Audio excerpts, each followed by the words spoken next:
Saludos y bienvenido al canal. Y hace tiempo que no hablaba del billete de $2 y con las actualizaciones de precios básicos.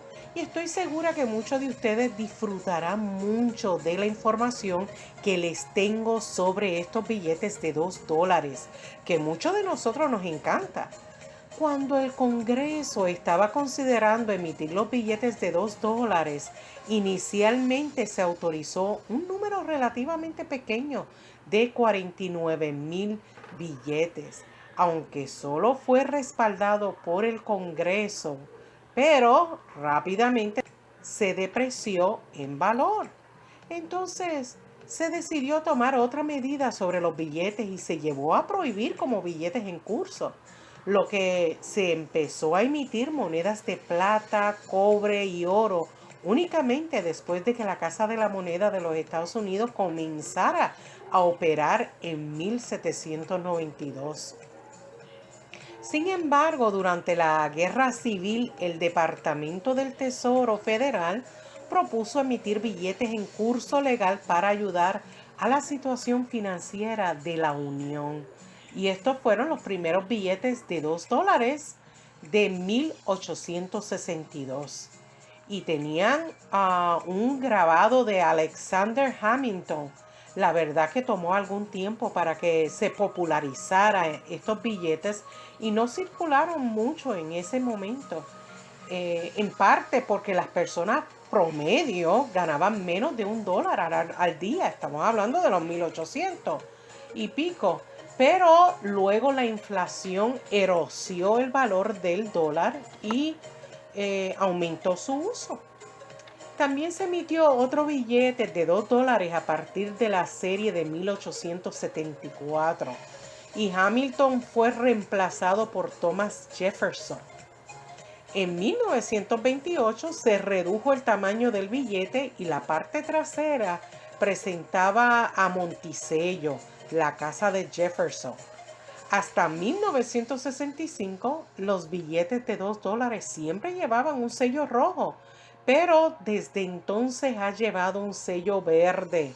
Además, hay escasos billetes de $2 con sello azul de la serie de 1918 que, bueno, pudieran valer alrededor de $350 en estado gastado y miles en estado sin circular, que me imagino que no debe de haber mucho. Recuerden que esto es como si fuera un repaso de la historia y de la formación desde los años de estos billetes y el por qué es que tienen cierto valor. Y le va a parecer interesante lo que les voy a estar contando.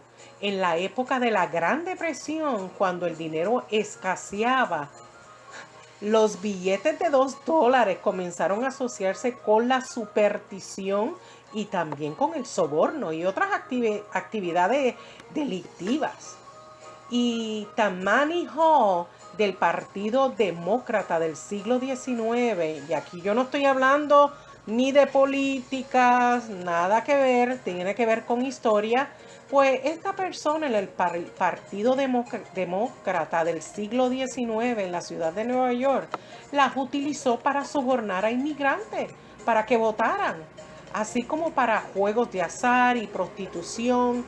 Y en ese momento los $2 eran como un incremento popular para tales actividades. Y esta reputación ciertamente no ayudó a la circulación de los billetes.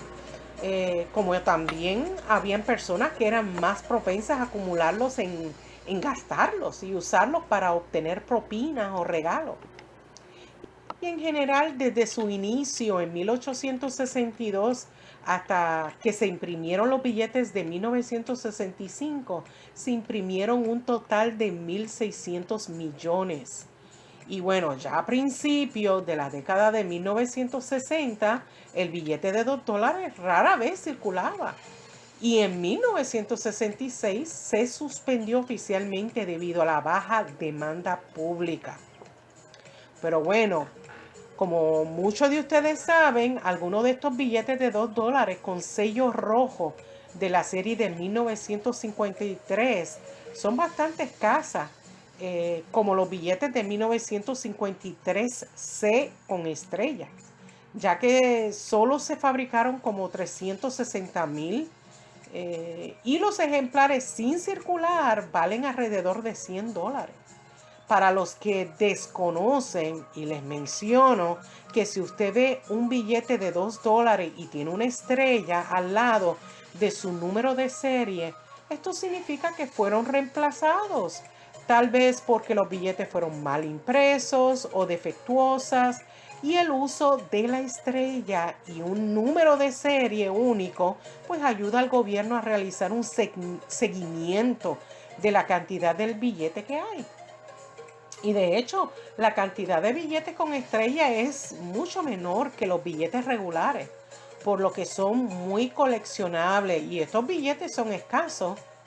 Y les menciono que en ejemplares en circulación tienen un valor aproximado de $5, $50, obviamente dependiendo su condición. Ahora, ya en 1969 se surgió volver a emitir los billetes como una forma de ahorrar costos. Y ya para 1970 se propuso emitir los billetes de $2 con un diseño especial para conmemorar el bicentenario de los Estados Unidos en 1976. En el lado anverso del billete notarán un retrato de Jefferson, basado en una pintura de Gilbert Stuart. El reverso con una escena de la firma de la Declaración de Independencia basada en una pintura de 1818 de John Trumbull. Ahora, ¿cuánto valen los billetes de $2? Aunque ya le di ciertas cantidades, pero voy a ser más general. Y los billetes de $2 con los años 1976, 1995, 2003, 2003A, 2009, 2013, aún circulan. Lo van a ver por ahí donde quiera. Y si no, pueden solicitarlo en el banco y van a ver más o menos la fecha, que eso es lo que están proveyendo. Y en condiciones de circulación, solo valen su valor nominal, que muchos me han preguntado sobre ello. Pero hagamos una pausa. Si su billete está en buenas condiciones y sin circular, que yo los he conseguido, pueden valer entre $5 y $10. Y si tienen número de fancy number, que eso, bueno, eso ya es otro tema, no voy a hablar de eso, puede costar mucho más sin circular. Pero los billetes de 1928 valen alrededor de $60 en circulación. Y si no están circulados, valdría como $100 alrededor. Mientras que los billetes de 1953 al 1963 pudieran valer alrededor de $10 o $25 en circulación. Ya los billetes mayores, de tamaño mayor, emitidos antes de 1928, son muy coleccionables e incluso si están muy gastados, valen hasta $100. Y si los billetes están sin circular, va a costar mucho más. Y no estoy mencionando si es que están certificados. Si usted tiene un billete en excelentes condiciones y está considerando certificar algún billete, les dejo el sitio web en la cajita de información aquí abajito del video. De esta manera serán evaluados y calificados profesionalmente por un servicio como PMG, que es un servicio que está afiliado con la compañía de NGC. Y bueno, ya para finalizar, les menciono que el coleccionar estos billetes de $2 pueden ser una experiencia gratificante, ya que muchos de ellos se imprimieron en números mucho más pequeños que otros billetes. Y cuando digo pequeños me refiero que no se produjeron muchísimas de ellas debido a la historia única que hay. Y sería excelente que pudieran empezar a coleccionar estos billetes. Y bueno, amigos y amigas, hasta aquí es mi video. Si les gustó este video, apreciaría que me dieran un like, un dedito arriba, que se suscribieran al canal y no se olviden activar la campanita Y si desean escribirme para asesoría, saludarme o enviarme alguna donación, aquí le dejo mi dirección. Muchas gracias por su gran apoyo y nos vemos hasta el próximo video. Cuídense mucho. Bye.